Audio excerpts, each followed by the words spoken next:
Bom, pessoal, vamos continuar a aula, nossa discussão. E deixa eu aqui colocar mais um para ficar maior. A gente vai começar agora uma discussão sobre máquinas, vetores de suporte. Talvez até eu tenha que corrigir aqui, né? Máquinas de vetores de suporte. Vetores de suporte. Acho que em português fica assim. Vetores de suporte, o que a gente geralmente chama SVM, Support Vector Machine. É um algoritmo interessante dentro de aprendizagem supervisionado, tá? Então, eu estava conversando com o Rubens, eu falei que eu vou para não supervisionado, mas acho que ainda tem umas coisas aqui que sobrou para supervisionado. Terminando isso, a gente vai começar a parte de não supervisionado, porque eu não poderia largar isso. Então, aqui eu peguei essa discussão desse livro, An Introduction to Statistical Learning with Application in Python. Esse livro, basicamente, pessoal, é um livro de referência para quem realmente quer aprender como funciona Machine Learning no ponto de vista de um estatístico, né? Porque, no fundo, são técnicas estatísticas. Então, se vocês estão pensando se tornar um cientista de dados, esse livro é um dos livros que a gente tem que ler. É um livro, não é difícil, né? Mas ele não tenta esconder a matemática da história também. Não tem uma matemática pesada, não. Basicamente, com nível de estatística, probabilidade da graduação, dá para estudar facilmente. E no início tinha uma versão em R, né, a versão original. Recentemente, acho que ano passado, eles lançaram uma versão em Python, né? E vocês sabem que os estatísticos adoram, linguagem de programação deles era R. Em muitos aspectos, quando você vai na direção da estatística, realmente linguagem R tem mais ferramenta. Mas quando você vai para na direção de Deep Learning, redes neurais, tudo isso, que o Python ganha. Mas na direção da estatística, ainda os pacotes do Python, mesmo o Scikit-learn, tudo isso, não tem todos os recursos que linguagem R tem. Aqui a discussão é muito grande, tá? Mas eu vou tentar para pular. Então, se alguém quiser, pode voltar e ler a parte matemática da história, né, que eu deixei aqui. Meio um resumo desse livro, dessa discussão lá. Eu estou tratando isso com mais profundidade do que método de ensemble, né? Porque aqui é matemática mais fácil do que lá. Mas qual a ideia? A ideia é que a gente começa aqui com um classificador de margem máxima.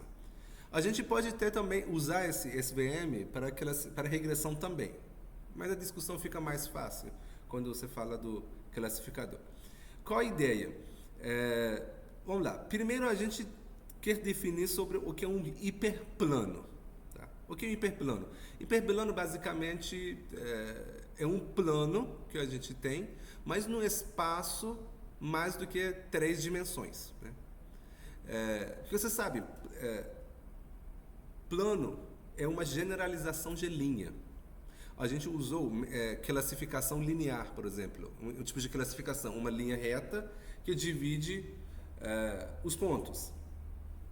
Aí, porque você tem XY só, se XY com plano você tenta para separar os pontos, a gente vai ver daqui a pouco.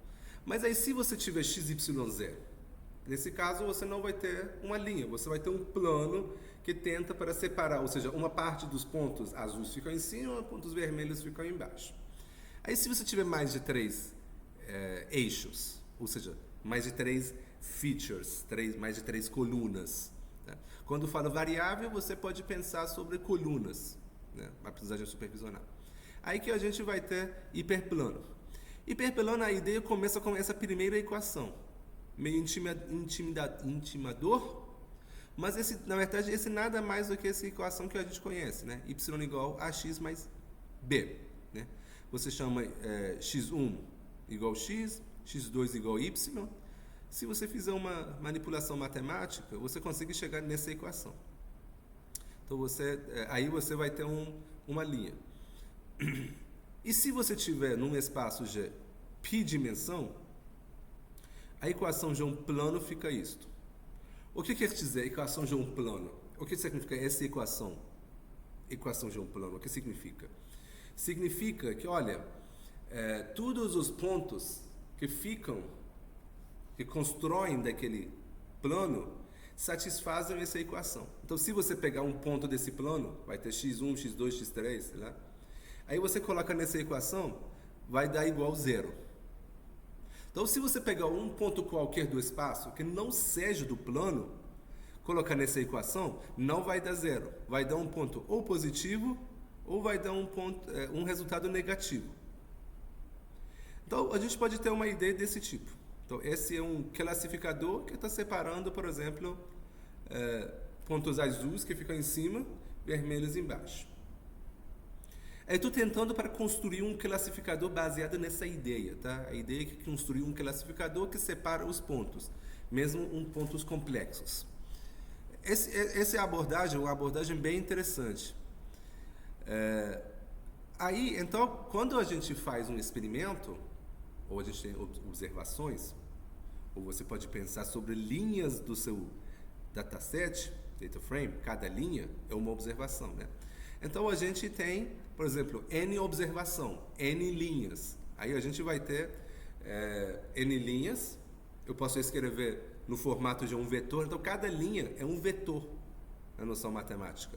Aí você vai ter P colunas. Olha aqui, então eu tenho x1, x2 até xn, porque tenho N linhas. E aqui vertical, para cada linha eu vou ter P colunas, os dois vetores. Aí, cada uma dessas observações, basicamente no fundo, está mostrando um desses pontos. Aqui é espaço 2D, mas você pode pensar um espaço de 10 dimensões, quando cada observação tem 10 parâmetros, 10 features, 10 colunas. Aí, vamos pensar um problema simples de classificação. Então, ou é classe -1 ou classe 1. Né? Então, parte de cima é classe 1, parte de baixo é classe -1. Aí a discussão é o seguinte, eu posso ter, num caso bem simplificado, igual essa imagem no lado esquerdo, eu posso ter várias linhas que separam os pontos, né? Ponto azul classe 1, ponto vermelho classe -1. E todas essas linhas estão satisfazendo muito bem. Aí, no ponto de vista agora Machine Learning, qual dessas linhas é um bom classificador que vai separar? Por exemplo, lado esquerdo, a gente selecionou uma dessas linhas. Mas por quê? Na linguagem matemática, quando a gente fala, olha, os pontos que ficam acima da linha, significa, olha, se eu pegar esses pontos que ficam acima e eu colocar na equação da linha ou do hiperplano, vai dar um número positivo. Então, eles estão da classe 1. Os pontos que ficam embaixo, então, são negativos. Se você colocar um ponto que fica embaixo da linha, pegar x1, x2, x3, colocar na equação, vai te dar um número negativo, vai dar -2, -3. E a gente classificou eles como rótulo -1. Então eu posso dizer meu classificador dessa forma, y vezes equação daquele hiperplano separador, classificador, é sempre um número positivo. Essa é a ideia matemática da história. Agora a questão é qual dessas linhas? Aí que entra a ideia de classificador de margem máxima. Então eu vou falar, olha, eu vou escolher uma linha que a distância do ponto mais próximo da linha, olha aqui, eu tenho o ponto vermelho, aí tem uma distância aqui daquele linha classificadora. Esse ponto vermelho é o ponto mais próximo aqui. E outro lado tenho 2 pontos vermelhos que também são os últimos pontos aqui antes dessa linha classificadora. A ideia é escolher uma linha como classificador que essas distâncias sejam o máximo. Vide classificador de margem máxima. Então essa margem, igual margem de estrada, tem que ser máximo possível. Mais margem, mais segurança para escolher mais segurança, mais robustez para esse classificador. Tá? Aí o algoritmo, então, sempre procura. Mas a questão é que esse caso é um caso muito ideal, porque a gente está conseguindo separar os pontos muito bem, né? Então não tem nenhum ponto vermelho no meio desses pontos azuis e vice-versa. Bom, mas então a gente tem que ter essa mente que, olha, esse cenário vai piorar. Aí tem uma discussão matemática de como fazer isso. Então esse problema que a gente tinha vira um problema de otimização. A galera que estuda pesquisa operacional e otimização tem que resolver esse problema. Olha, maximizar essa margem M, variando esse beta, os parâmetros do hiperplano, aí tem certas condições. A gente não quer se preocupar com isso. Tá? Então, mas por isso que muitos problemas de machine learning caem no problema de otimização. Por isso que são duas áreas, são bem interligadas. Você tem estatística, probabilidade, você tem otimização e você tem os dados, aí que eles ficam tudo misturado. Tá? Então, otimização tem muito a ver com machine learning. Porque para a gente... Aí que entra a parte de computação, sabe? Aí, bom, vamos ver um caso que não seja separável, igual esse. Nesse caso, não tem nenhuma linha que separe esses pontos. Tá certo? Estou vendo? Tem ponto vermelho no meio desses pontos azuis. Aí que começa a ideia de classificadores de vetores de suporte. Aí tem uma discussão. Aí a questão é que como escolher agora esse classificador. Olham, por exemplo, nessa linha, nessa figura na direita. Nessa figura da direita, eu posso ter essa linha tracejada, que separa os dois vetores, e essa linha sólida que está separando. Essa linha tracejada, ele está cometendo um erro. Está vendo? Aqui tem um ponto azul que caiu para o lado direito. Então, é um ponto misclassificado. Mas aí, daquela linha sólida, ele não está desclassificando nada errado. Não está classificando nada errado. Mas tem um problema, que a margem, se você tirar o ponto errado, que a margem dessa classificação é muito fina. Então a gente não tem um classificador robusto. Aí que entra essa questão, porque olha, a gente prefere ter uma misclassificação, uma quantidade pequena de misclassificação e conseguir um classificador com margem grande, porque essa margem que vai me dar para evitar overfitting. Quando você tem uma margem maior, você tem menos overfitting. Então você aceita cometer alguns erros do que você tenha uma margem pequena. Aí que começa a discussão aqui.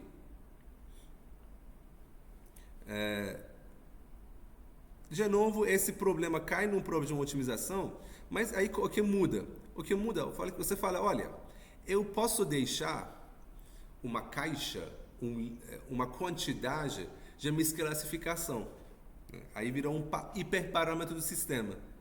Quantas desclassificações a gente aceitaria para ter uma margem de classificador grande?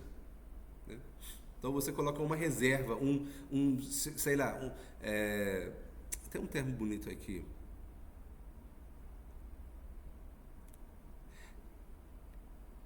Acho que um limite de errar. Né? Então, nesse caso, a gente não vai ter uma margem sólida, a gente vai ter uma margem, chama classificador de margem flexível. A gente aceita algumas desclassificações para ter uma margem maior, mesmo que essa margem está sendo errando às vezes, está errando algumas vezes. Tá certo? Então, a margem é suave, porque pode ser violada, mas não muito. Então, agora, muito em cima quanto? Então, esse é um hiperparâmetro que a gente define. Então, por isso que no problema de otimização que a gente tem, aqui a gente coloca esse parâmetro de C.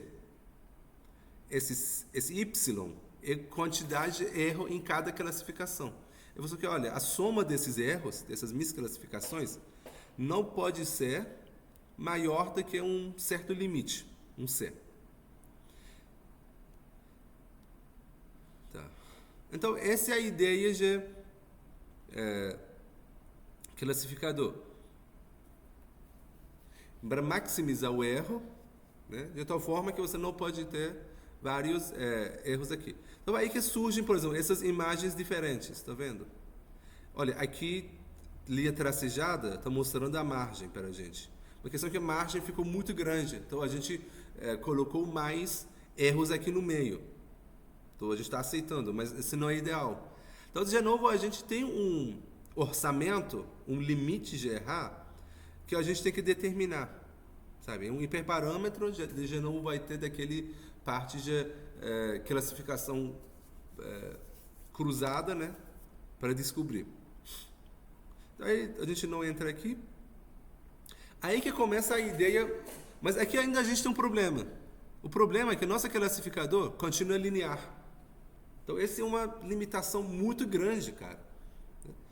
Então, aí a gente começa a discutir. Bom, eu não posso ter um classificador não linear. Aí fica melhor, né? Que tem problemas que a gente não pode resolver linearmente. Que o mundo real é um mundo não linear. A gente deu um jeito para contornar os ruídos, né? Basicamente, daquele margem flexível era para contornar os ruídos. Mas ainda o mundo pode ser não linear. Então, a gente tem dois problemas, não linearidade e ruídos. Ruído foi resolvido, não linearidade não. Aí que, por exemplo, você pegar esse problema. Olha lá do esquerdo. Como um olhar humano, a gente consegue perceber que, olha, eu preciso de um círculo, basicamente, para separar esses pontos vermelhos dos pontos azuis. Aparentemente, os pontos vermelhos estão ficando dentro de um círculo, que nenhum classificador linear vai conseguir separar. Mesmo colocando uma margem grande, tudo isso, não vai dar. Então, aí que mostra para a gente, esse é um exemplo que mostra a limitação de um classificador linear. Então, o que a gente pode fazer? Aí que começa a ideia interessante. Tá bom, eu estou começando com P colunas, né? Você lembra que a gente tem N linhas, N observações e P colunas. Cada coluna a gente fala de uma variável, né? Aí ele fala que tá bom, para você ter mais não linearidade, porque se você tiver só x1, x2 até xp, você está no mundo linear, você tem hiperplano. Aí fala que tá bom, eu posso pegar cada uma dessas colunas e levar ao quadrado. Então você tem x1, você coloca x1 ao quadrado, x2, x2 ao quadrado. Então eu estou dobrando meu espaço de features, meu espaço de variáveis, mas estou introduzindo não linearidade. Por exemplo, quem lembra do cálculo, equação de com x1, x2, que eu posso construir um plano, uma linha, eu não consigo separar. Mas, se eu tiver x1 ao quadrado e x2 ao quadrado, eu posso ter a equação de um círculo. Qual é a equação de um círculo? x1 ao quadrado mais y1 ao quadrado. Aí você coloca um raio, né? Igual 2, igual 3, igual 4. Aí você muda o raio. Aí eu vou poder gerar um círculo aqui. Posso desenhar um círculo aqui. Que esse círculo vai fazer a classificação para mim. Então, a ideia por trás aqui é isso. Então, aqui, o problema, de novo, vira um problema de otimização. Aqui, tá vendo? Aqui vão ter uns betas para x e uns betas para x ao quadrado. De novo, um limite, um orçamento para aceitar misclassificação, margem sólida, margem flexível. Então, aqui eu consigo construir um classificador não linear. Mas aí,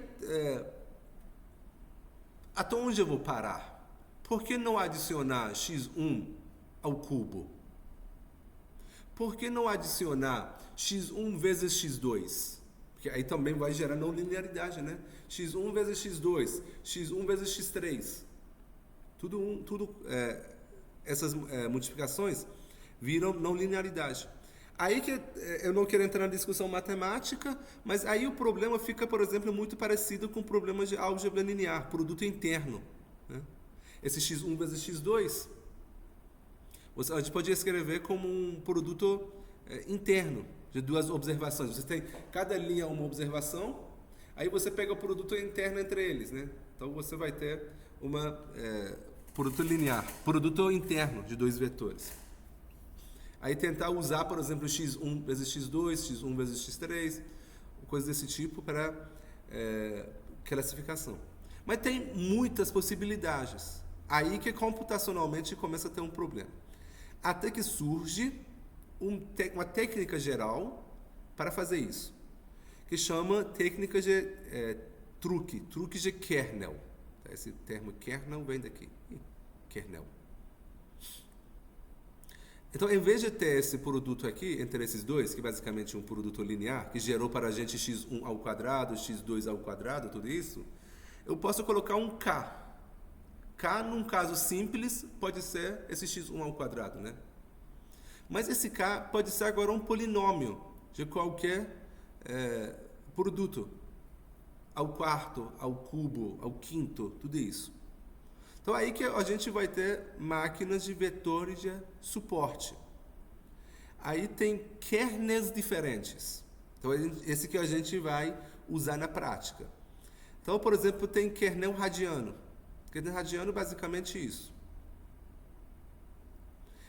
A gente está construindo variáveis novas, então, que cada um tem um significado, mas com formas diferentes. Tá? Mas a gente não cria colunas, a gente faz isso, calcula isso na hora. Eu não quero entrar na discussão matemática, aí a gente consegue produzir estrutura dessa forma. Então, no lado esquerdo, a gente tem, por exemplo, um polinômio de grau 3. Aí, no lado direito, a gente tem um kernel radiano.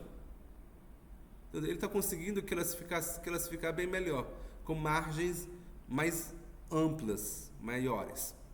Então, tudo a ideia é isso. Máquina de suporte vetorial, a princípio, pode trabalhar, né, no espaço de dimensão infinita. Esse dá uma potência muito grande. Por exemplo, quando a gente falou sobre discussão sobre métodos de ensembles, tipo XGBoost, LightGBM, todas essas técnicas, gradient boosting, né? XGBoost são pacotes, né?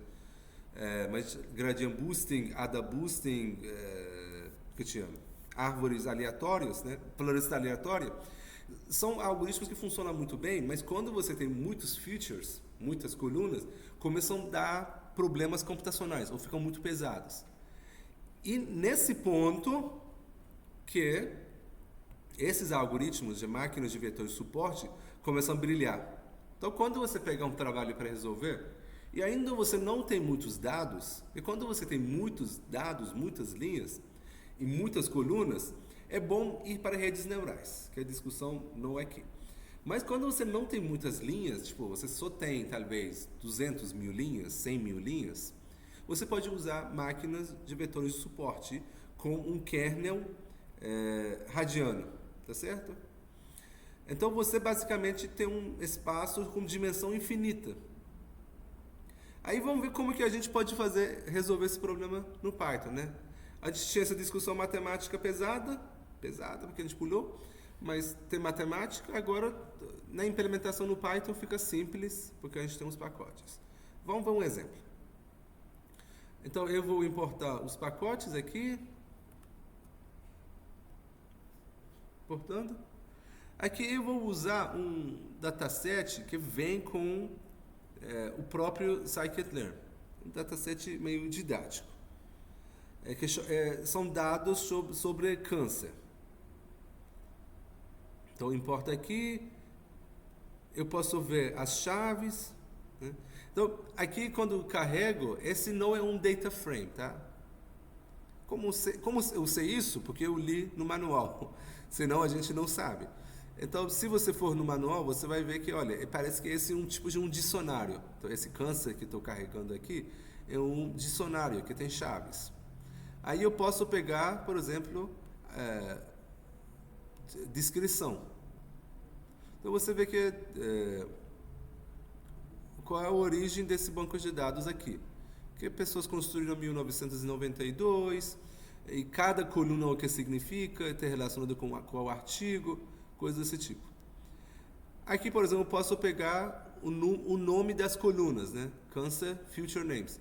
Então parece que esse não sei exatamente como dizer esse exame que fizeram, talvez seja tomografia. Esse é um exame de tomografia fazendo imagens das células cancerígenas. Aí eles mediram várias coisas, raio daquele célula, textura, talvez perímetro, média da área, suavidade, concavidade, e são vários parâmetros que eles mediram, né, daqueles exames. E aí tem uma coluna para features, que no final das contas, daqui, vai ter uma coisa target, que a gente quer prever aqui. Olha, a gente tem muitas colunas, certo? Acho que tem mais de 20, 30. Com certeza mais de 20. Então, só carregando aqui, colocando no formato de data frame. Então, eu estou pegando essa coluna data. Esse data será talvez, array do NumPy. Então, eu transformo um data frame do Pandas porque é mais fácil de lidar. Aí eu falo que, olha, esse é um data frame, colunas vão ter esses nomes. Executando, eu vou ter. Aqui tenho 569 linhas. E colunas a gente vai ver. Então, esse é o nosso dataset. Tá vendo? Então, são medições diferentes aqui. Bastante coisa. E a coluna target dá esses valores. Que o câncer é maligno ou benigno. Tá certo? Então, eu tenho esse target relacionado com aquelas colunas. Eu posso também transformar um tipo de data frame para ficar mais bonitinho. Para falar se tem câncer ou não. Então, essa parte era preparação do banco de dados. Agora, o resto é muito conhecido. Vocês já conhecem. De novo, eu tenho que separar meus dados em treino teste, né? Tradicional. Então, vou importar essa função, aí eu passo esse x, eu costumo chamar de x, esse é y. Só que esse y, eu abro essa função, tá? Então, essa função ravel, eu não tinha colocado, mas ele vai reclamar que, olha, porque y precisa ser uma coisa 1D, tá vendo? Na descrição fala 1D, que ele vai dar. Tá? Aí 30% e eu coloco aqui um random state só para padronizar. Bom, aqui eu estou aqui scikit-learn.svm support vector machine, eu importo support vector classificador, né? Classifiquei. Eu poderia importar mais SV regressor. Tem outras variações também aqui. Aqui nosso trabalho é classificação. O procedimento é padrão, né? Então aí eu crio um objeto. Aqui um dos parâmetros importantes é SC, que a gente discutiu. Meu orçamento de errar, ou seja, daquele até quando daquele margem flexível pode ser desrespeitada. E aqui tem um kernel que eu posso experimentar, selecionar. Esse RBF, que é esse radiano, que é o mais sofisticado que a gente tem. Bom, se você escolher esse poly, aí você pode falar, olha, vai lá para polinômio grau tal. E tem alguns outros parâmetros pequenos que a gente pode fazer. E nível de tolerância do algoritmo, porque é algoritmo iterativo. São hiperparâmetros. Então, aqui eu não coloquei nada, então aceito tudo que está aqui. Mas num trabalho bem feito, acadêmico, a gente tem que reportar quais hiperparâmetros foram selecionados. Então, eu crio o meu classificador, aí eu ajusto, né? Eu passo os dados. Acabou, foi treinado, então eu tenho classificador. Tão simples. Mas a gente sabe que o que rolou por atrás foi resolvido um problema de otimização, né? Com o objetivo de maximizar daquele margem de erro baseado em tal condições. Aqui eu passo dados de X-teste, que tinha separado para fazer uma previsão. Eu pego aqui. Essas métricas que a gente conhece, né? De Classification Report, que basicamente é falso positivo, falso negativo. E basicamente printar matriz de confusão. Aqui seria interessante vocês pegarem e aplicarem, por exemplo, o XGBoost. Como é que o XGBoost, classificador, ia funcionar comparando com esse modelo? Será que ia ter um resultado melhor? E aqui eu posso ver esse Classification Report para ter uma ideia melhor do que vários fatores de precisão, recall, FE-score, né?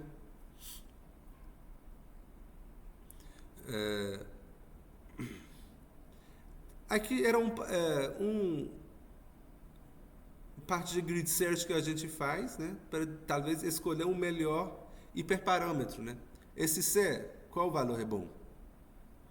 Esse gama, por exemplo, gama é taxa de aprendizagem, taxa de atualização. Se você, eu pulei esse gama, mas olha aqui, esse gama, vamos voltar para cima. Quando eu falei do RBF, tem um gama aqui, tá certo? O gama é um constante positiva dessa parte de punição que ele usa, uma constante que aqui ajusta esse kernel. Então esse gama é também um hiperparâmetro aqui. Então, no algoritmo a gente pode mexer. Então, pode ter valores diferentes. A gente coloca esses valores diferentes. Kernel a gente quer ficar com o melhor. Então, eu importo aqui o grid search. A gente viu que tem um random search também. Aí, eu crio fazendo grid search. Eu passo um classificador, os parâmetros. E esse refit, olha, ele recebe... Ele... ajusta para os melhores. Bom, então ele basicamente a gente criei esse mecanismo de busca, né, cruzando valores diferentes de parâmetros, né, porque uma vez vai pegar C igual a isto, gama igual a 1. Depois vai pegar C igual a 0,1, gama igual a 0,1. Aí vai fazer todas as possibilidades, né. Aqui eu estou fazendo o fit. Quando eu coloquei esse verbos igual 3, eu queria que ele mostre tudo para mim. Tá vendo? Ele está fazendo tudo esse cruzamento. Então aqui, como igual tal, ele treina, ele calcula o score, né? Score eu poderia dizer qual o score que eu quero. Eu quero melhorar F1 score, eu quero melhorar a precisão, algo que a gente pode ajustar. Aí, olhando para o melhor parâmetro, é o C igual a 1, gama igual tal. Então, eu posso agora eu pegar esse grid, que era o melhor modelo que eu tinha, e fazer predição. Boom. Então, o resultado eu acho que melhorou, porque aqui é 89, 96. Vamos ver como que era antes. Não memorizei.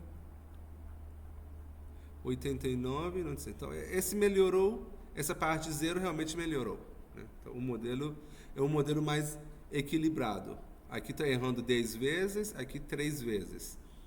Vamos ver como que ficou lá. Aqui 10 vezes virou 7. Então, melhor. Aqui piorou um pouco. Dependendo do objetivo, que eu quero, eu me importo mais com falso positivo ou falso negativo, eu posso escolher um desses dois modelos, tá? Aí é bom a gente testar se o modelo é balanceado ou não, é uma boa prática. O modelo não é balanceado, os dados, né, não são balanceados, então eu vou usar vou colocar aqui classificador, que ele balanceia. Então, ele vai dar mais peso para a classe 0, que é menos representada. Então, ele vai dar mais peso para cá. Esse peso é proporcional para que, no final, eles tenham o mesmo peso. E eu estou puxando os melhores parâmetros que a gente calculou lá em cima e analiso o modelo. Realmente, agora o modelo ficou... Essa parte piorou, mas essa parte melhorou bastante. Então, 607.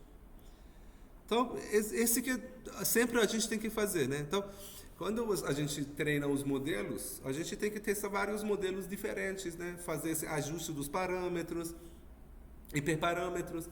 a gente tem que verificar se é balanceado ou não balanceado, né? Então, é esse que eu espero ver no trabalho final. E aqui coloquei uma comparação, vamos ler essas comparações juntos, né? Porque esses dois modelos são mais modelos tops que a gente tem para Machine Learning supervisionado, métodos tradicionais. O modelo de ensemble é um modelo que tem melhor generalização, né? Que realmente é um bom modelo, são robustos. Esse robusto significa que eles têm, quando no seu banco de dados tem muitos outliers, esses modelos baseados em ensemble funciona melhor, tá? Então, quando você tem muito outlier, é melhor ir para modelos de ensemble. Mas a questão é que tem demora mais tempo e a gente não consegue interpretar muito bem. Agora, máquinas de vetores de suporte, como eu já falei, quando a gente tem uma dimensão alta, ou seja, tem muitas colunas, eles funcionam melhor, porque são modelos, são algoritmos que foram criados exatamente para cenários com muitas variáveis. E a questão de memória funciona melhor, esse truque de kernel que a gente viu, que ajuda bastante, né? E quando você leva seus dados para uma dimensão mais alta, o problema geralmente fica mais, talvez, simples para a classificação.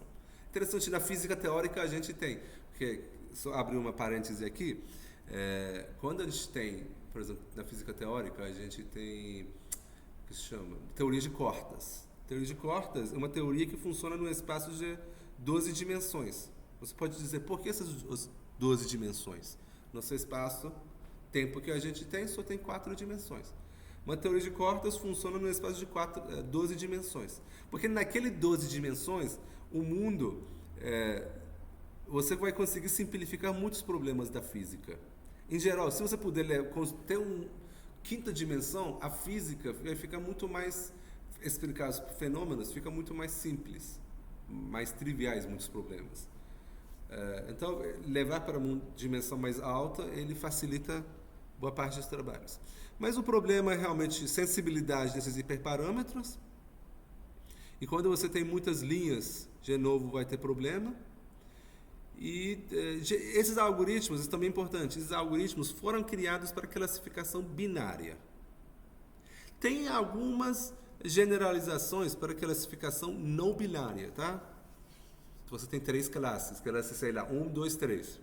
Tem generalização que funciona. Uma questão que não é a essência do algoritmo.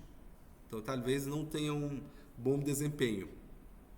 Então, é só para uma comparação entre essas duas abordagens, tá? Esses dois tipos de algoritmo. Os dois são bem potentes, a gente sempre tem que usar esses dois para o trabalho que a gente faz, mas olhando para esse lado. Tem muito outlier, então é melhor confiar mais naquela parte de... por exemplo, gradient boosting, random forest. Se tem, por exemplo, muitas colunas, é melhor ficar com pouco outlier, ficar com máquinas de vetores de suporte. Então, a gente tem que fazer essa ponderação na hora de usar. Tá. Então, essa é a primeira parte que eu queria apresentar. Vamos ter um intervalo, depois volta. São 5h50, vamos voltar 6h50, 6h05, 15 minutos de intervalo. Tá. Basicamente, só experimentar esses... Você vai ter que treinar, né? Porque a programação, pessoal, igual, sei lá, igual matemática, igual física, é diferente de algumas outras áreas. A gente tem que treinar, tem que praticar. Ninguém aprende a nadar lendo livros de natação. Então, aqui também a mesma coisa. A gente tem que botar a mão na massa, errar, até que a gente aprenda, né? Como experiência é muito importante. E qualquer dúvida, não é igual filosofia. Na filosofia, quando você tem uma dúvida, pode ter abordagens diferentes, linhas de pensamento diferentes, né? Nesse caso, não. Pensa, será que esse comando funciona? Não precisa pensar, só executa. escreve o código, executa, vai ver se funciona ou não funciona. Então, nessa parte, então, é interessante. Importante. Bom, agora vamos lá para uma discussão nova. A gente encerra aqui uma discussão que a gente tinha sobre Machine Learning supervisionado. Agora a gente vai para Machine Learning não supervisionado. Tá? Então aqui a gente vai ver algumas técnicas nessa linha de Machine Learning não supervisionado, começando com uma técnica que não é bem Machine Learning, mas uma coisa que é uma técnica bem útil, né? Até para resolver muitos problemas de Machine Learning supervisionado, que a gente chama de análise de componente principal. Mas o que é análise de componente principal? Aqui nesse texto, aqui coloquei uma discussão matemática para quem quiser, mas eu vou bom, o texto também não é muito grande. Mas é o seguinte, vamos lá. É o seguinte, essa técnica é muito boa para tirar ruído. Imagina, você está tratando um banco de dados e tem muitas colunas. Aí você faz um cálculo, você dá uma olhada na correlação, você vê que a correlação entre features é muito alta. Né? Geralmente a gente não quer isso, sabe? A gente gostaria muito de ter correlação alta entre features e variáveis de alvo. Mas a gente não quer correlação alta entre próprias variáveis de features. Tá? Então, esse não é uma coisa desejada. Então, esse mostra que nem todos esses features estão carregando informação útil. Nesse cenário, ou quando esse é um cenário. Outro cenário é quando você tem muitos dados, sabe? Muitas colunas, linhas não. Seus dados têm muitos features, muitas variáveis. Então, a gente gostaria de reduzir essas informações. Compactar, vamos dizer, melhor. Compactar. Porque muitas colunas, muitos features, geralmente não carregam, todas não têm informações úteis. Aí que entra a questão de análise de componente principal. Então, esse é um mecanismo que permite a gente pegar ou gerar um sistema de coordenadas, né, que os dados, né, a gente faz uma transformação nos dados de tal forma que a gente consiga colocar os dados, ou a variação dos dados, melhor, estou tentando para simplificar matematicamente, que sejam perpendiculares. Ou pegar os dados dessas colunas, misturar, embaralhar, a gente chama de misturar linearmente essas colunas e gerar novas colunas. Tá? Então, a gente tem colunas originais, a gente mistura eles com algumas coeficientes a serem descobertas e para gerar novas colunas, mas a questão é que essas novas colunas são ordenadas pela importância ou pela informação que estão carregando. Então, a primeira coluna, vamos dizer, carrega mais informação em comparação da segunda coluna. A segunda coluna carrega mais informação com a terceira coluna. É um tipo de expansão de Taylor. Né? Expansão de Taylor, a gente faz isso, né, para pegar, por exemplo, primeiros termos que carregam mais. O resto ficam pequenos.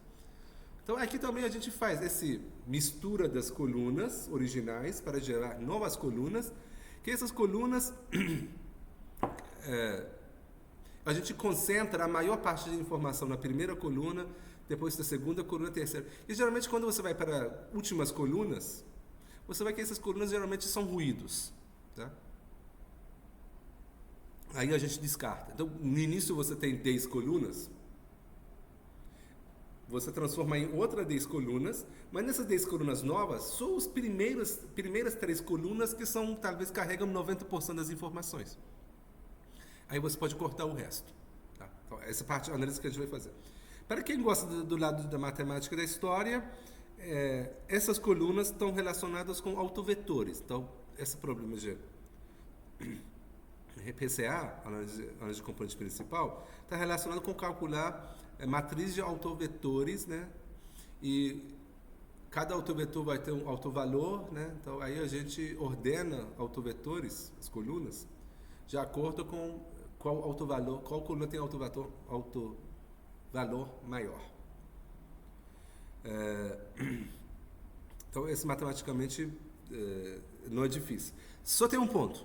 Um ponto muito interessante.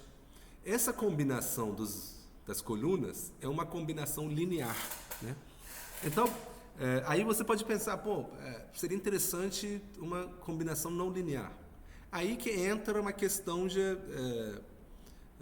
autoencoders para redes neurais, né? Tem algo parecido com esse PCA, que é algo linear dentro do mundo de machine learning. No mundo de deep learning, que é redes neurais, a gente tem autoencoders, né? Entra os dados com dimensão muito alta, aí você consegue reduzir a dimensão de maneira não linear para uma dimensão menor, né? A galera está usando essa técnica, por exemplo, para compactar um filme.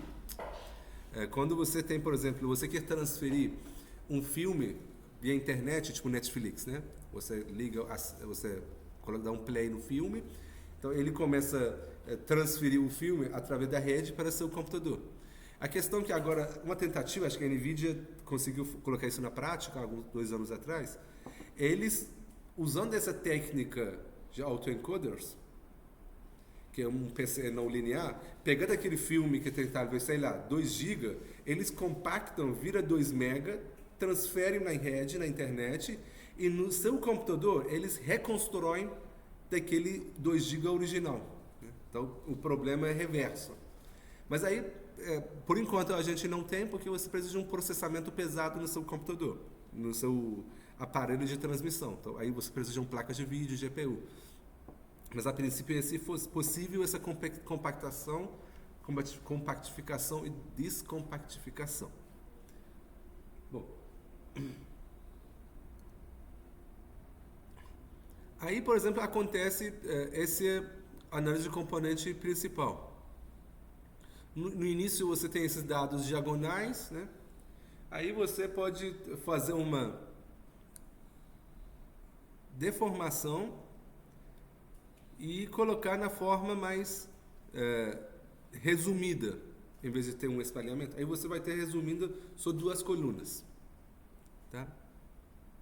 Então, esse que ajuda a gente na compactificação. Mas vamos ver isso na prática. Talvez na prática a gente entenda melhor de como acontece isso. Então, aqui, como costumes de sempre, a gente importa os pacotes. Por enquanto, os pacotes são normais, né? Matplotlib, tudo isso. Aqui, vou pegar dataset de câncer, que a gente acabou de usar. Mesma coisa, vou carregar aqui, de novo, são essas chaves. Então, esse câncer não é um data frame, né? Porque, olha, se eu executar aqui câncer, vai me dar uma coisa assim. Então, esse é um dicionário, tá vendo? É um misto de tudo. Então, a gente já fez isso, né? Descrição do dataset, transformando em data frame. Tá? Então, esse é o data frame que a gente tem. Olha, aqui tem 569 linhas e 30 colunas, muitas colunas. Mas, obviamente, muitas dessas colunas estão falando da mesma coisa. Será que perímetro médio, acho que tem relação com área média, né? Quando você pega para um círculo. Não tem muitas informações em comuns. Olha, que raio em comum. Aí vamos lá, como fazer PCA.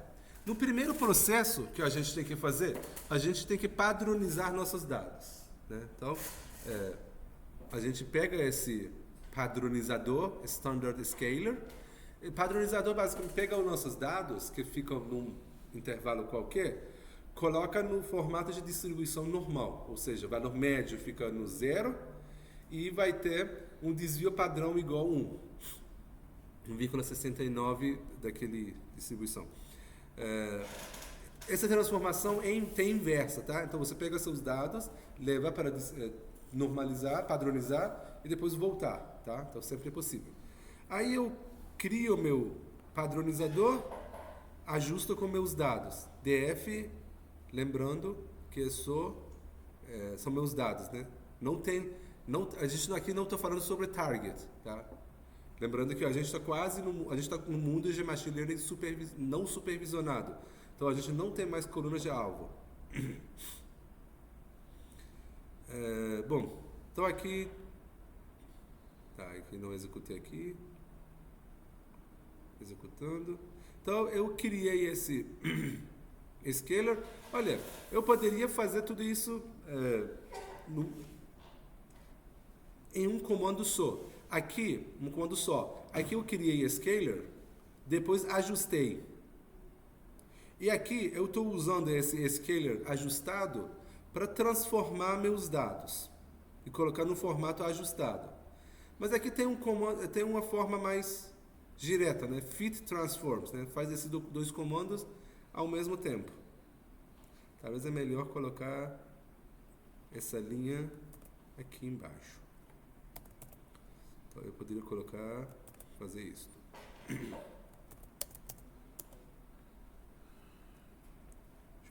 Aí então eu posso pegar agora, ajustar meus dados. Esses são dados ajustados, né? Mas está no formato de data frame do NumPy. É difícil ler, então eu coloco no formato de data frame para a gente ver. Tá? Então, só para a gente uma brincadeira, aqui eu puxei aqui, só para um teste. Deixa eu pegar uma coluna. Eu pego a coluna mean radius. Coluna mean radius. Vamos pegar valor médio dessa coluna. Mean. E pegar desvio padrão. Só para vocês terem uma ideia de como esse padronizador funciona. Aqui também a gente coloca dentro de um print. Então, o valor médio é 14, desvio padrão é 3, né? Então, eu queria escalador de novo, fazer escalamento dos dados, desvio padrão. Agora eu pego os mesmos comandos e executo aqui. Ah, tinha executado aqui. Mas deixa os dois. Aqui o valor médio basicamente é 0, desvio padrão é igual a 1. Então, esse que aconteceu com os dados. Os dados são na desvio padrão. Que muitos algoritmos, pessoal, assumem que os dados estão nesse formato, tá?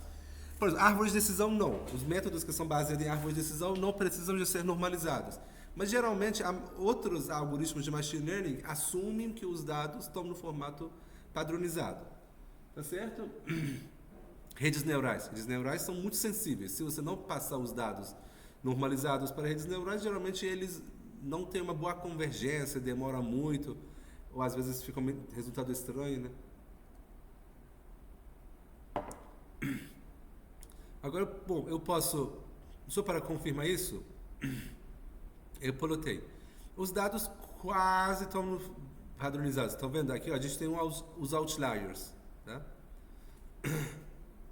Então, ficou com quase no formato normal. Pô, eu poderia fazer isso em cima também, para a gente ter uma ideia. Estou lendo os dados. No início eram assim. O desvio padrão fica em torno de 500. Não, mean radius.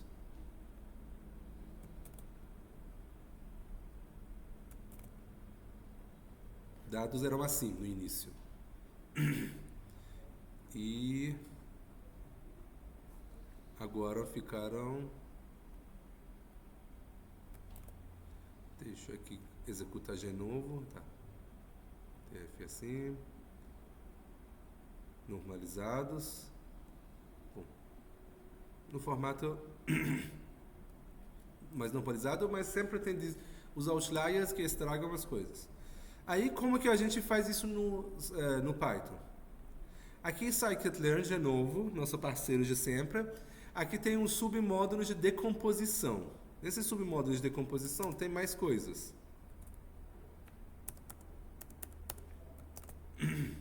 Tem PCA, tem FAST-ICA, olha, esse é novo, não tinha. Factor Analysis, então são alguns algoritmos que tem aqui, mas aqui a gente usa PCA. PCA, agora, questão aqui, eu quero quantos componentes? Tinha 30 colunas? Agora eu quero transformar essas colunas em quantos componentes? A princípio eu não sei quantos componentes que são adequados, sabe? Esse é um hiperparâmetro. Mas vamos começar com 2, para ver que, olha, se eu pegar 30 e transformar em 2, eu vou compactar quantos por cento das informações. Aí, de novo, a gente conhece esse mecanismo treinado. Aí, então, eu pego esse, que foi dados escalados, que foi esse decompositor, vamos chamar, que foi ajustado. Aí eu pego meus dados e transformo. Então, ele me deu 30. Então, esses dados originais, tá? Agora, dados transformados, só tenho 2 colunas. Então, realmente compactou. Agora, vamos plotar. Pum. Olha, como que ficou legal. Só com redução de dimensão, de 30 para 2, eu estou conseguindo basicamente separar com um classificador linear aqui, nesse diagonal. Se tiver um classificador, vai conseguir comparar os dados. Porque aqui no plot eu coloquei, por exemplo, esses azuis são malignos e amarelos são benignos. Tá? No código aqui. São 2 componentes. Então, com uma redução dimensional, eu consegui realmente observar meus dados. Agora vamos tentar interpretar, tentar entender de como esses 2 componentes, 2 novas colunas, foram construídas olhando para 30 colunas originais. Aqui que ele me dá essa ideia, então eu coloco PCA, Components, ele me dá a proporção. Né? Mas aí não dá para entender, vamos tentar para plotar. Então, essa é a contribuição, aqui primeira linha, são 2 linhas basicamente. E aqui a gente tem 30 colunas, de 0, 1 e 30 colunas, aqui tem embaixo tem. Aí você consegue enxergar que como cada coluna original está contribuindo para esses 2 componentes. Por exemplo, aqui, mean radius, basicamente menos 0,2 aqui, tem legenda. Tem uma contribuição negativa para esse componente, enquanto tem uma contribuição positiva para primeiro componente. E como que eles carregam informações?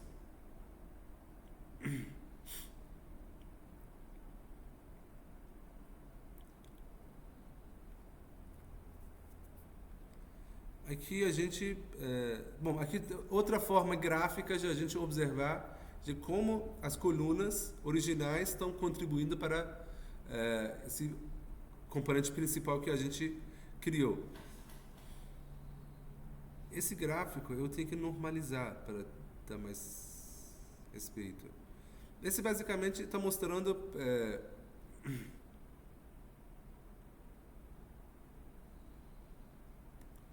deixa aqui. De como componentes. Aqui não estou mostrando bem. Peraí. A influência de qual a porcentagem. Tá, esse 13. Agora eu fiquei em dúvida.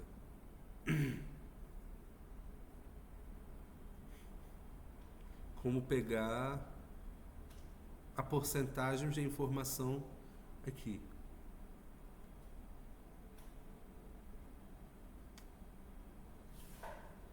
Eu tenho que pensar essa parte, que agora qual a porcentagem de dados estão sendo representados pelos esses dois componentes. Vamos perguntar aqui, que tal? Quanto por cento da variação está sendo explicado pelos estes dois componentes.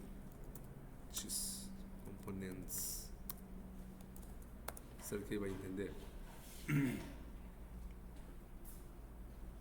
Bom, ele deu um código, vamos executar. Isso. Legal. Basicamente, explain value, tinha que pegar ratio. Então, com esses dois aqui, a gente conseguiu pegar 63% das informações. Bom, 30 para 2. Agora, vamos lá fazer tudo isso desde o início.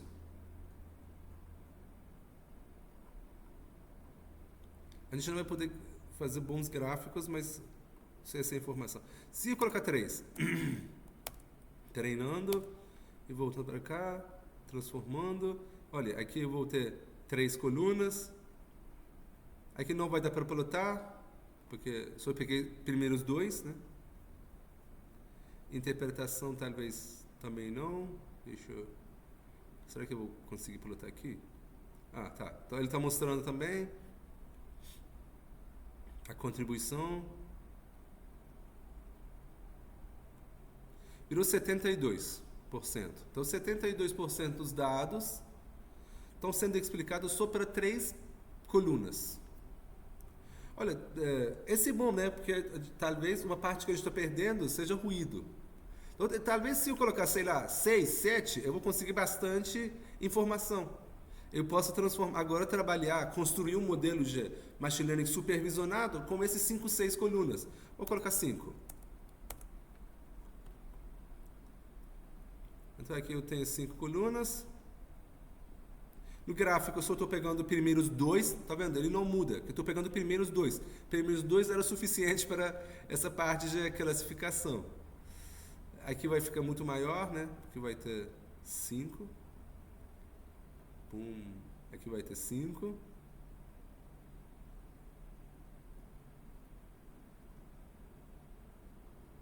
(84). Tá vendo? Aí 84 tá bom. Então será que eu posso agora executar meu modelo G? Aí ele está mostrando só duas colunas. Então basicamente a gente aprendeu uma forma de compactar os dados, essa forma linear. Falei que tem algoritmos não lineares que melhoram ainda isto. E agora a gente pode pegar essas primeiras 5 colunas e agora voltar para, por exemplo, máquinas de vetores de suporte, treinar um modelo ou gradient boosting e para ver se o classificador vai ter um resultado melhor, mais robusto. Sabe? Esse vai ficar mais robusto. Porque aqui a gente está tirando outliers. Sabe? Essa técnica ajuda a gente a tirar ruído nessa abordagem. Bom, alguma pergunta? Dúvida? Xingamento? Não. Tá, então deixa eu ir para a próxima discussão. Próxima discussão é algo parecido, tá? Algo parecido, mas esse funciona para dados categóricos. Nesse exemplo que a gente resolveu, a gente tinha todas as colunas eram colunas numéricas, valores contínuos. E se a gente tivesse valores categóricos? Aí tem uma outra técnica que chama, por exemplo, CA, às vezes análise de correspondência, né? Correspondence Analysis, CA, ou MCA, que vira múltipla, tá? Então, da mesma forma que a gente tem PCA, então aqui também a gente tem CA, mas é correspondência, não é componente nesse caso.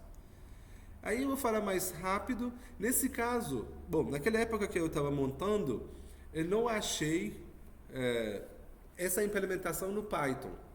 Eu achei em outra biblioteca que era Prince. Acho que não estou mostrando para vocês, mas essa é outra biblioteca que é para PCA e outros algoritmos. Aí, cadê onde que eu estou? Tá aqui. Aí, vamos brincar com... Mas agora que eu estava olhando aqui no site que eles... Parece que eles implementaram.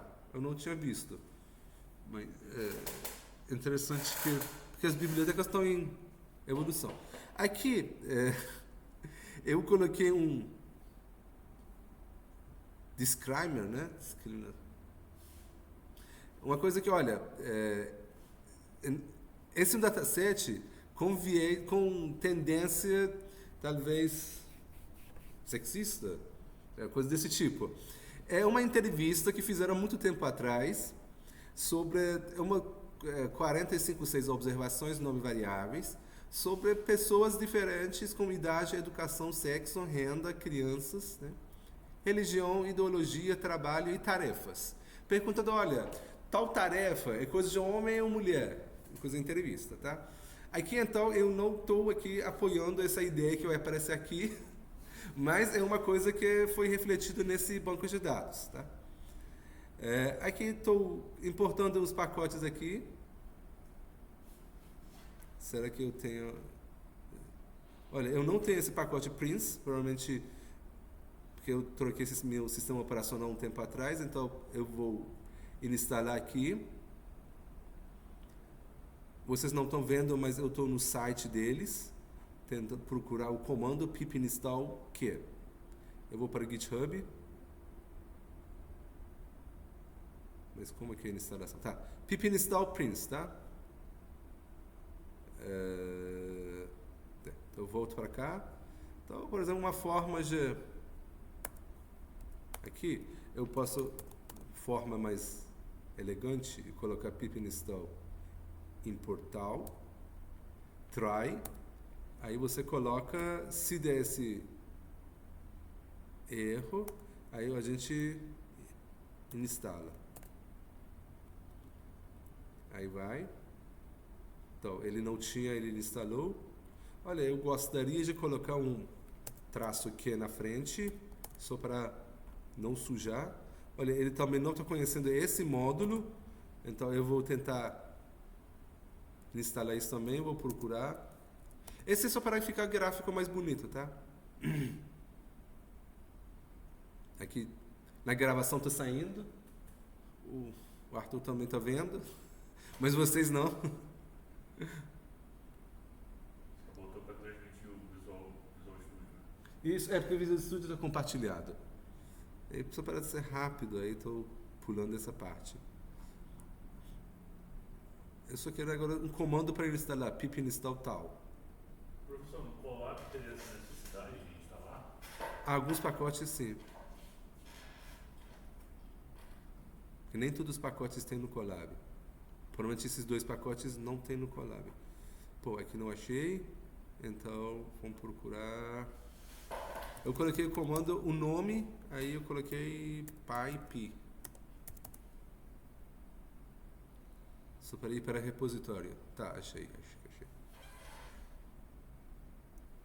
O comando basicamente era a mesma coisa. Aqui eu vou colocar... O comando era isto, então eu vou pegar aqui também. Ficou tão feio.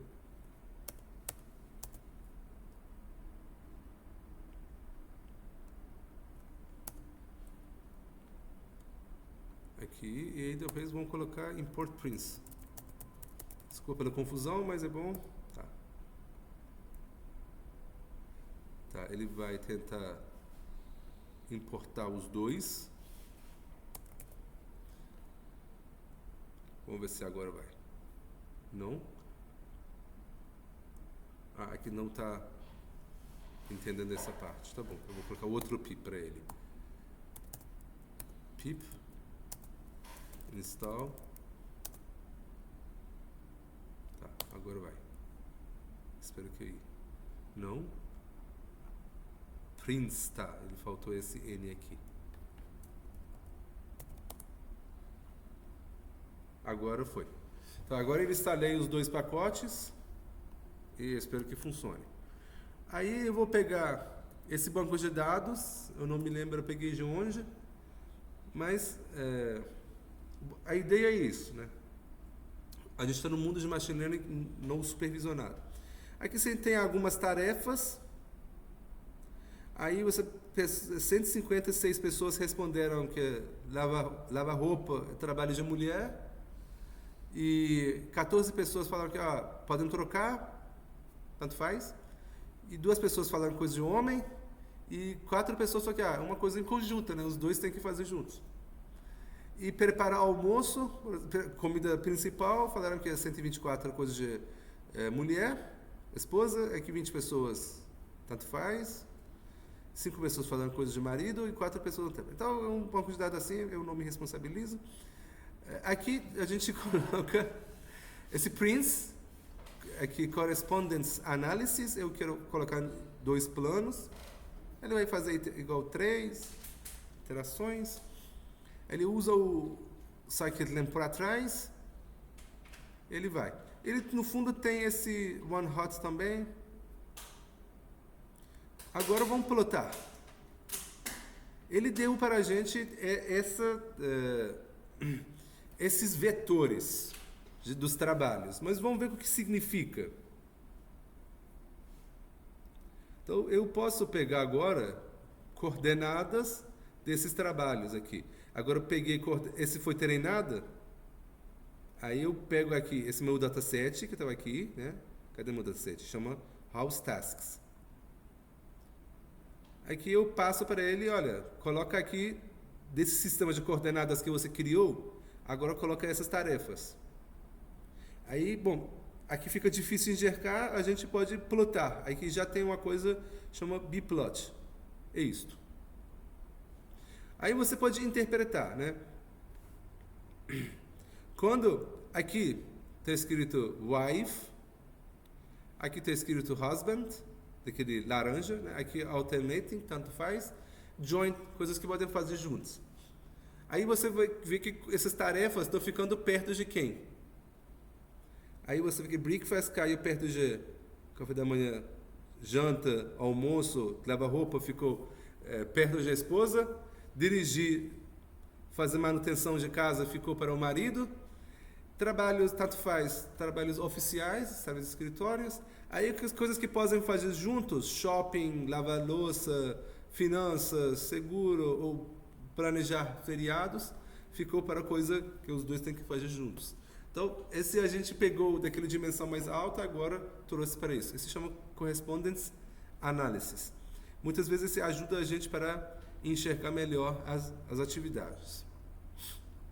Tá. Então, essa é uma parte das coisas que eu queria mostrar. Ele está recomendando.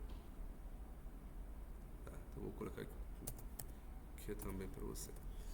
Bom, pessoal, vamos lá no intervalo aqui. Sempre é bom ter mais intervalo.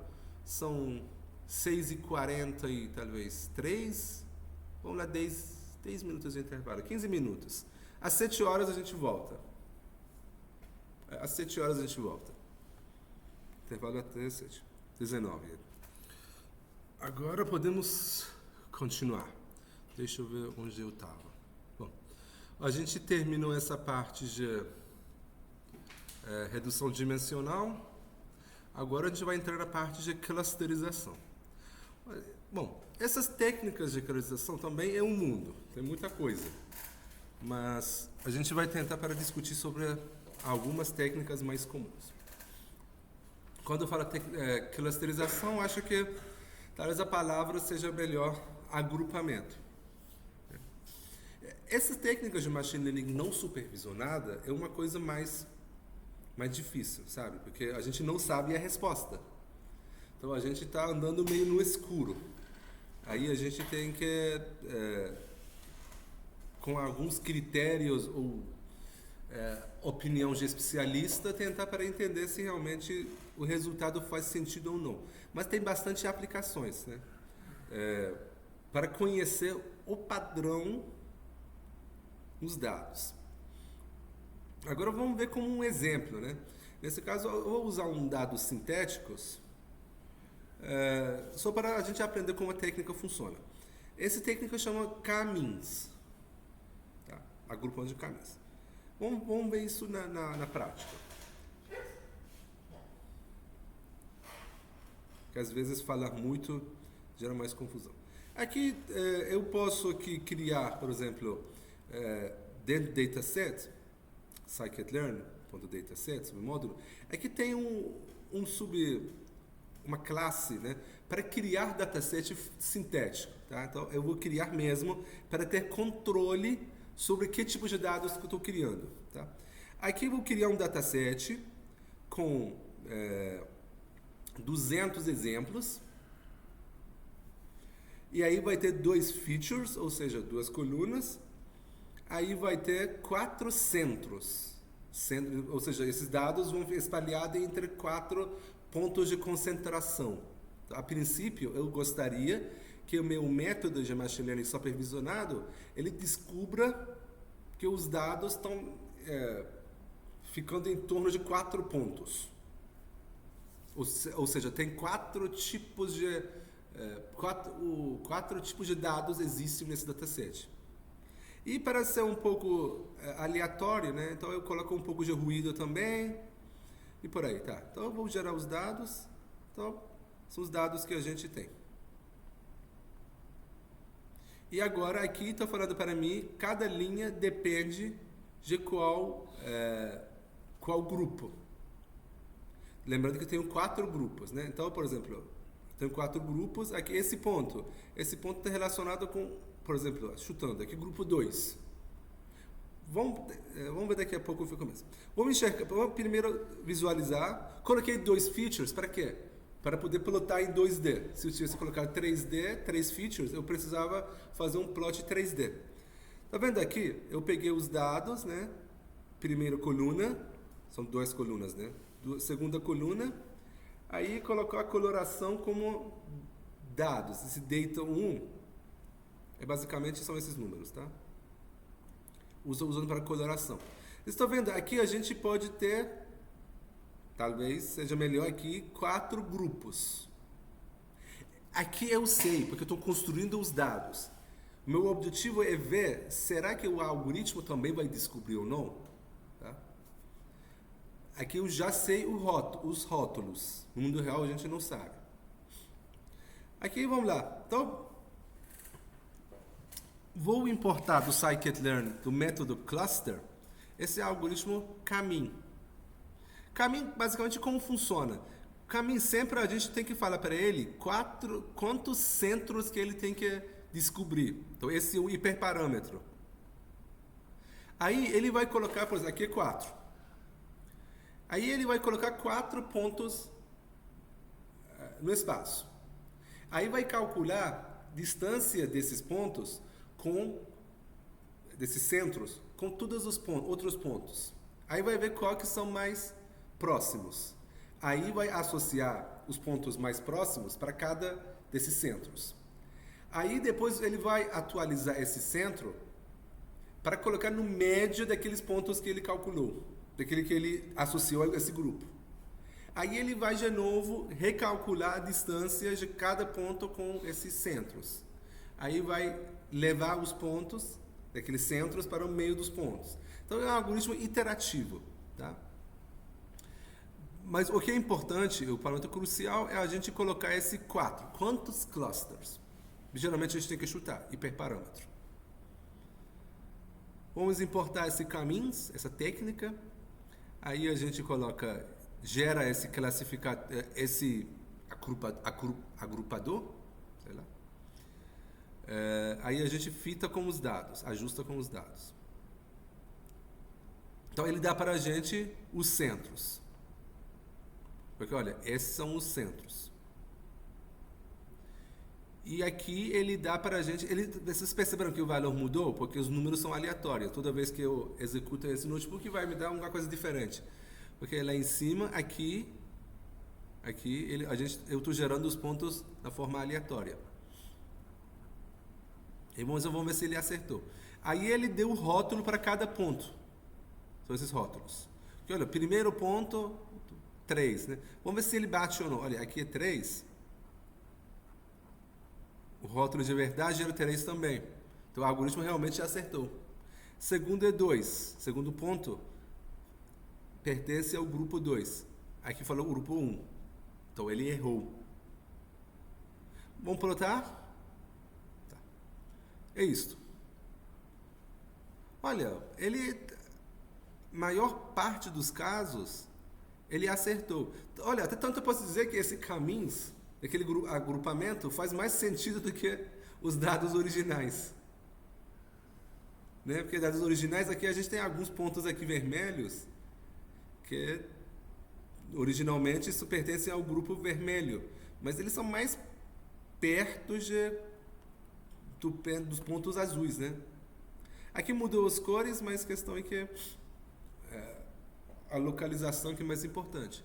Então, caminhos é uma técnica bem poderosa que conseguiu detectar para a gente classificação. Agora você pode usar isso, a gente vai usar isso para sistemas de recomendação na próxima aula. Sistemas de recomendação, você quer descobrir padrões de compra entre seus clientes, ou tipos de clientes que você tem.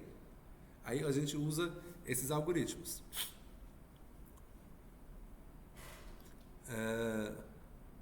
Então era bem resumido. Outra técnica que a gente tem é esse DBScan.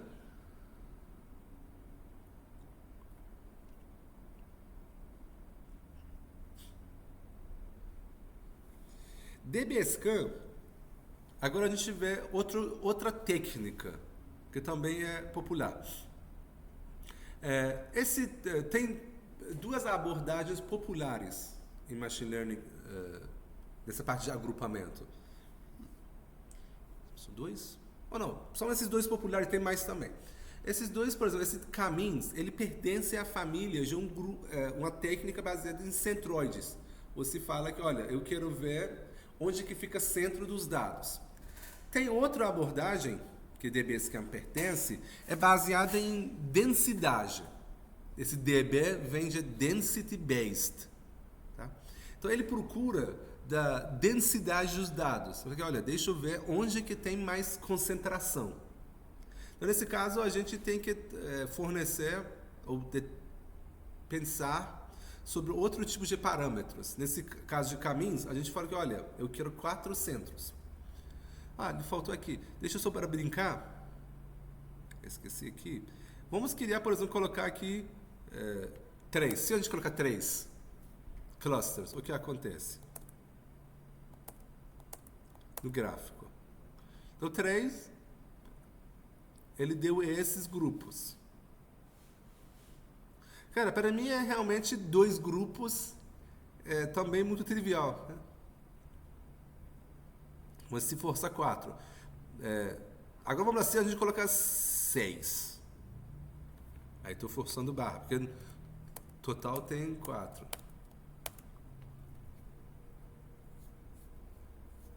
Então aí ele te dá 6 grupos, porque você pediu 6 grupos, mas realmente os dados, esses 6 grupos são diferentes?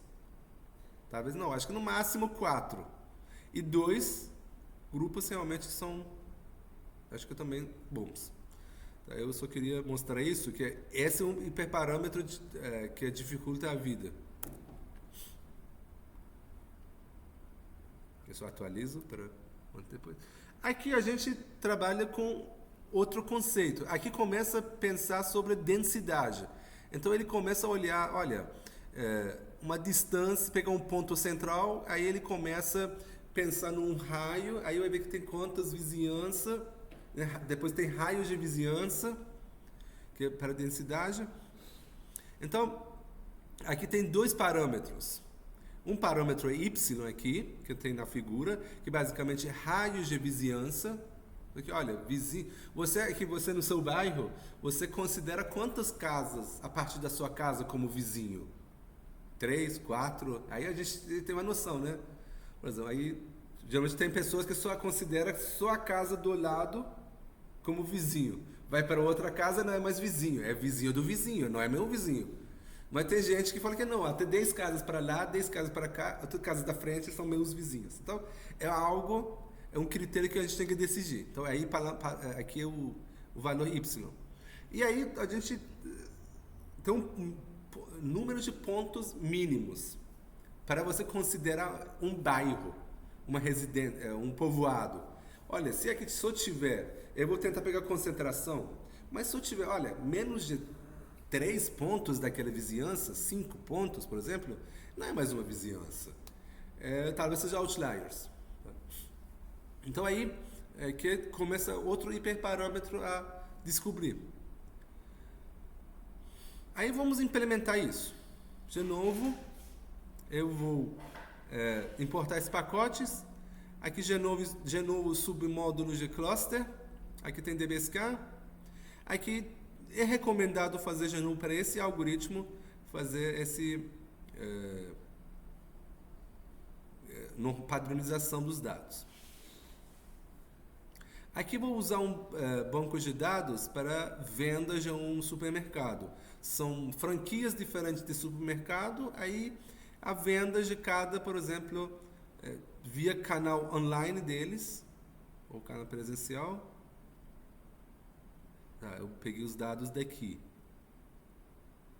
Se alguém quiser pode olhar e tem mais informações. Vocês não estão vendo, mas aqui na gravação está saindo. Aí tem informação mais completa sobre os dados. A princípio a gente tem vendas, por exemplo, de frios, leite, grosseria, não, grocery em português. Coisas do mercado, né? Congelados, aí papel higiênico, essa parte, esse em inglês, esqueci, tá aqui. Groceries vira gasto anual com produtos de mercearia, isto. E Delicatessen, gasto anual com produto, aí eu não sei o que significa em português. Delicatessen. Arthur, o que significa delicatessen? Delicatessen. Eu diria delicadeza, sei lá. Será que produz, sei lá, creme, pomada, talvez, né? Beleza, pessoal. Pode ser. Então, eles são as vendas anuais, né, por unidade. Aí a gente quer ver como que são essa parte das vendas. Então, vamos ver que IDF, cadê? Não importa aqui. São 440 linhas. A gente pode ver a descrição dos dados. Esse é bom análise estatística, por exemplo, para essas duas, acho que a gente não precisa análise estatística não, porque são valores categóricos, então não faz sentido de falar valor médio de um dado categórico. Passamos hoje. Iguaria, comida exótica. Comida exótica? Iguaria, coisas finas, sabe? Daquele linha premium, né? Queijo, francês, caviar. Entendi, faz sentido. Aí, frios, aí tem tem loja que vendeu 3, tem loja que vendeu tão alto, né? O mediano é 8.500. Eu vou tirar essas duas colunas, porque não são relevantes para nosso estudo. Então, eu fico com esse banco de dados. Um erro que vocês têm que prestar atenção, olha, quando eu coloco in place igual true, ele aplica essa operação em cima de data frame e acabou. Se a gente não colocar esse in place igual true, ele não aplica no dataset original. Ele faz uma cópia do dataset original, aplica e te retorna um dataset novo. Então, se eu não colocar isto, eu tenho que colocar um df igual, tá certo? Até deixa eu colocar como comentário. Então, eu vou pegar aqui, como comentário eu vou colocar aqui. Ou isso ou outro. Aqui eu não preciso de in place. Tá. Então, eu tirei. Agora vamos... como que os dados são espalhados. Bom, aqui. Pego essas duas colunas, é um gráfico de pontos. Então, basicamente isso, entre franquias diferentes. Agora a gente quer, por exemplo, essa é uma técnica, ajuda a gente a ver os pontos de outliers, para você prestar atenção. Porque, olha, deixa eu ver qual os produtos ou qual região tem uma venda meio peculiar, né, no contexto peculiar, tá? Então a gente quer, o que faz é que, de maneira automática, fazer esse pontos de dados que estão muito distantes, né? São outliers. Aí você vai classificar, por exemplo, daqueles regiões, daquelas franquias meio diferenciadas comparado daquele produto específico. Nesse caso. Então eu pego essas duas colunas, eu padronizo e entrego, tá? Então, de novo, é importante essa normalização. Aí eu aplico agora esse DP-Scan, eu coloco uma linha de vizinhança e eu coloco, olha, no mínimo eu quero 5 vizinhanças para ser considerados como um povoado, um bairro, para um grupo. Então são hiperparâmetros, que aqui a gente eu fixei. Aí eu pego os rótulos aqui, que treinou, eu peguei os rótulos, aí eu coloco, para cada grupo, associo rótulos. Aí eu posso plotar. Então aqui eu vejo que meus dados caíram entre 2 grupos diferentes. Um grupo que ficou mais concentrado aqui no centro, tem uma concentração maior, ele ficou mais grupo central. O grupo que ficou para fora, ele ficou um grupo de outliers. Então essa é uma aplicação desse DB-Scan. Tá? Então não é a única aplicação. Eu posso pegar e aplicar num problema anterior, que era descobrir grupos diferentes. Mas esse eu tenho uma habilidade boa para descobrir outliers.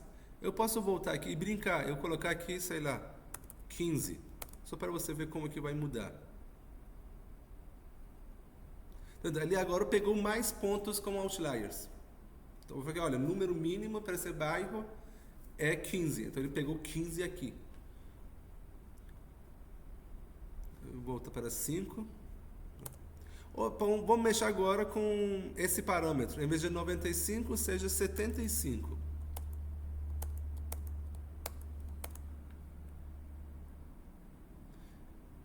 Aqui nesse caso não mudou muito, né? Esse parâmetro não é muito sensível, né? Porque realmente aqui a gente tem uma concentração muito grande aqui. Então isso ajudou realmente a gente perceber nessa relação de venda entre 2 produtos, quais são. Agora eu posso pegar esses pontos no meu dataset e olhar qual é a franquia e depois estudar mais características dessa franquia, porque tem essa característica peculiar nessa venda. Tá? Então, é isso. Bom, então eu acho que a gente deu essa parte. Aqui é um outro exemplo. Esse exemplo eu recomendo muito fazer, porque esses são dados, basicamente, parece que são dados de estudo, de faculdade. É uma coisa bem legal. Aí será que a gente consegue ver padrões entre alunos diferentes? A gente quer classificar grupo diferente dos alunos. Então, um trabalho interessante e depois a gente usar para machine learning supervisionado, né? Porque vocês lembram? Porque esse serve para ter um modelo, tem uma abordagem dentro de machine learning, chama machine learning. A gente falou sobre supervisionado e não supervisionado, tem semi-supervisionado. Então você tem uma parte dos seus dados que tem rótulo, uma parte não tem rótulo. Aí, via machine learning não supervisionado, você consegue detectar, olha, esses pontos que não tem rótulo ficam próximos daqueles rótulos diferentes.